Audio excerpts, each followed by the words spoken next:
Hey, welcome again to another episode of the Long Gone Loser Rock Show, where today I'm going to show you what I bought from Reckless Records in Chicago. Let's go.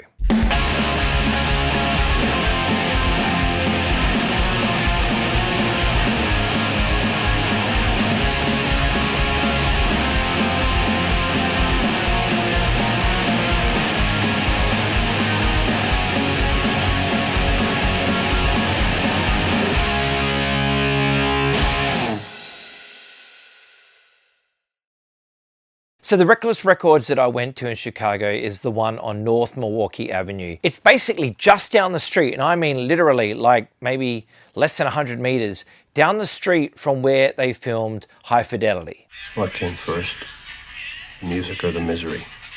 The last time that I was at Reckless Records, the store was very, very small, and now it's huge. So it's obviously moved. It's further down the street, but it's on the same street. So that's really cool. I remember the very first time I ever went to Reckless Records, from memory, the Poison Arrows were doing an in-store appearance in there, and this tiny little store, and it was unreal. And I think I bought a lot of records that day while they were playing. Maybe it was the music, I don't know. But I went back to Reckless Records and I picked up a bunch of records that I'm going to go through with you now to show you what I did buy on this day. First of all, I found this Greg Cartrite and Goodnight Loving 7-inch. I'd never ever seen this before. I love the Goodnight Loving.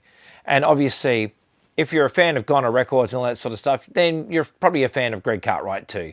So yeah, I was stoked to find this, and man, this was released on Dusty Medical Records, which is the label that was done by the guy from the Mistreaters. I think it was the bass player from memory. But anyway, I'm so glad to have this because I love the Goodnight Loving. So I am very, very happy to finally have, it might be the last record that I needed by them. But either way, awesome. Released on Tic Tac Totally Records, I needed to get this one because Lost Sound stuff is just stuff I never ever see in Australia. So I'm very, very happy to have found it over there, and yeah, why not, right? If you're unaware of who Lost Sounds are, it features Jay Reutard and also Alicia Trout. So yeah, there you go. If you're into that sort of stuff, enjoy.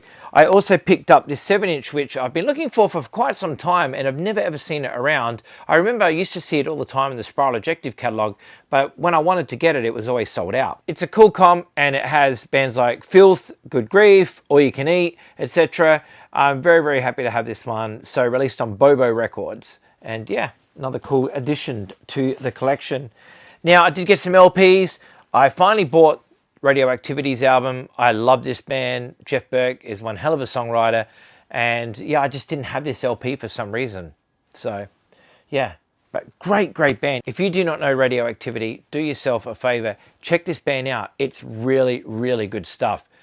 Man, I don't know how Jeff does it, but he does it every single time, and it's perfect. This was a no-brainer. This is the latest recording by the Stupids, and if you've watched my video on the Stupids, you know I'm a massive fan of this band, but they'd released this brand new album, or EP I should say, and it was just something that I'd never ever going to see here in Australia, but there it was in Reckless Records, so of course I jumped on it and grabbed it. I believe it was put out by a label from Chicago, or was it Milwaukee? Somewhere around there. But the label is called Violent Pest. There you go. The album is called Slow on the Uptake, and there is the back cover. So I am very happy to have this Stupids record. I love the Stupids, man. Like, watch my video and you can see how much I rave about that band. I just love them to bits. It's such a good band. I did find this, which is cool. This is the Horror Section and Eaten Back to Life split LP, and it comes with the cards, which are here. So yeah, I haven't actually looked at what variant this is. So let's take this out and have a look. Look how cool is that cover artwork. I like Horror Section. They sound a lot like the Mr. T Experience, but very, very cool. Very Ramonesy. Oh, it's on green. So that's always cool because green's my favorite color. And the cards are open. So let's have a look at them. What's this? Oh, it's a download code. Put that to the side. I'm sure it doesn't work anyway. But let's have a look at these cards. So we've got this one. This one, this one, this one, and that, that. I like that. Texas Chainsaw Massacre. Very, very cool. That one. That one. And that one. So very, very happy to have this. Glad that all the cards are still there. Yeah, very, very cool. Try to collect all the horror section stuff. There's just a lot of it around, so it's kind of hard to get. A lot of it I have to get from mail order because, you know, they don't release it here in Australia and nobody's importing it. But anyway, glad to have that. Glad to have all the cards. Very, very cool. This is one I definitely needed to get. I've never ever owned an actual physical copy of Eye Against Eye.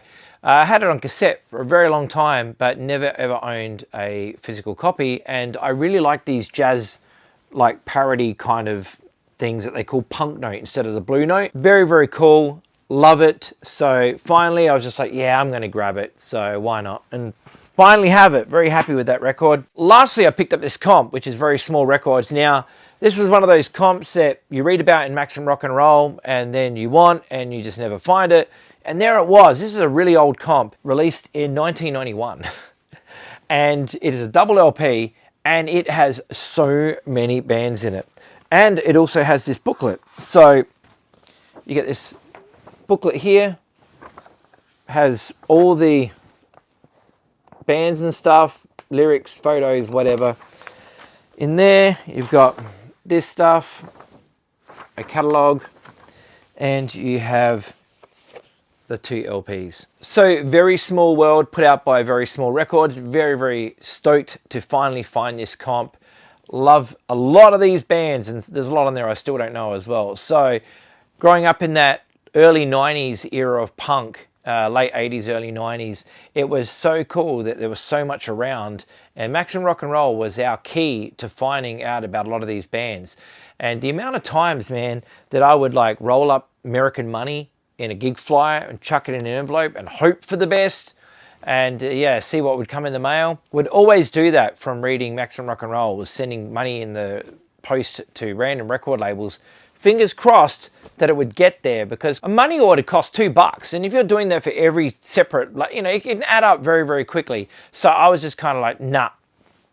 I bought a bunch of cash and then was just, you know, sending cash whenever I needed to. And yeah, I don't think there was any times that I sent cash off and never got anything in the mail. But still, these are the records that I picked up from Reckless Records. Really awesome store. Highly recommend if you're in the Chicago area that you head on out to North Milwaukee Avenue. Well, there's actually 3 stores, so you can get out to all 3 of them if you want and check them out. And I guarantee you that you will find some bargains and some killer records. Anyway, thank you so much for watching. Take care of yourselves. Look after each other. Yeah, go buy some records, and I'll see you in the next video. Bye-bye.